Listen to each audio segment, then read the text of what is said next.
हम सबको पता है कि हमें मरना है।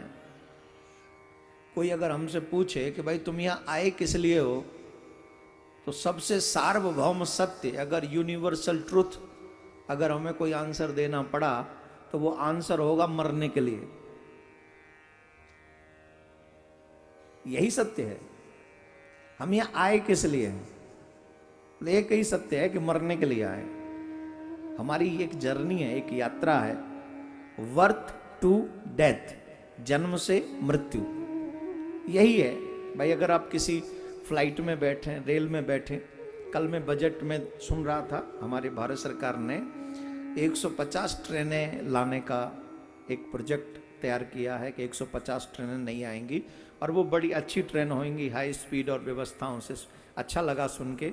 लेकिन मुझे देश की जनता से भी एक प्रार्थना करनी है।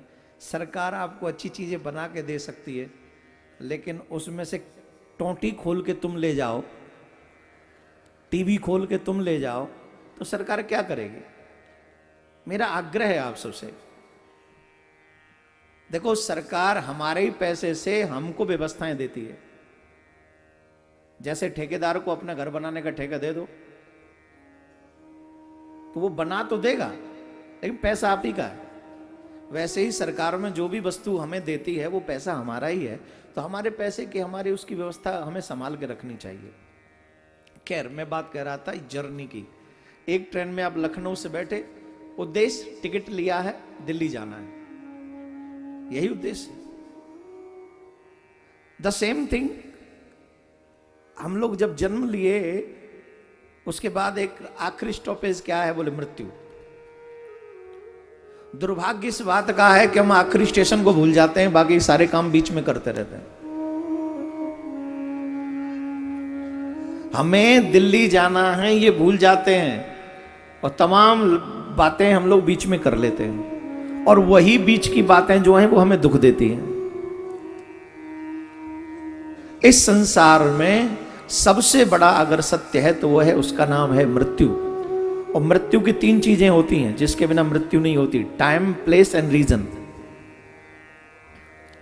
मृत्यु किस स्थान पे होगी फिक्स है, किस वजह से होगी फिक्स है, और किस समय होगी ये भी फिक्स है। तीनों चीज फिक्स है, टाइम, प्लेस एंड रीजन। कारण भी, किस कारण से होगी, ये तीनों चीज फिक्स है। तो जब पहले ही फिक्स हो गई हैं ये सारी चीजें तीनों, तो हमें मृत्यु को कभी भूलना नहीं चाहिए। एक और बात बता दें, जो मृत्यु भूलते हैं वो पाप करते हैं, और जो मृत्यु को याद रखते हैं वो कभी पाप नहीं कर पाते हैं।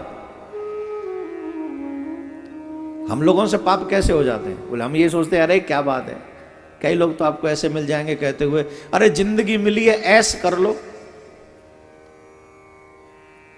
पता नहीं फिर दोबारा थोड़ी मिलनी, एक ही बार जन्म मिलता है। जन्म कई बार मिलेगा अगर कर्म अच्छे नहीं हुए तो। जन्म एक बार उन्हीं को मिलता है जिनके कर्म अच्छे होते हैं, उन्हें दोबारा नहीं आना पड़ता, वो ठाकुर के धाम चले जाते हैं। तो किस किस को ठाकुर के धाम चलना है? झूठे कहेंगे झूठे। चाय का भी ध्यान रखते हो कि किस टाइम पीनी है। अब मेरा चाय का टाइम हो गया है ना, लेकिन भजन का टाइम याद नहीं रखते हो कि मेरे भजन का टाइम हो गया। कैसे जाओगे ठाकुर जी के धाम? जैसे चाय का ध्यान है वैसे चाहत का भी ध्यान रखो। गोविंद से चाहत बढ़ा लो, चकाचक आनंद आ जाएगा।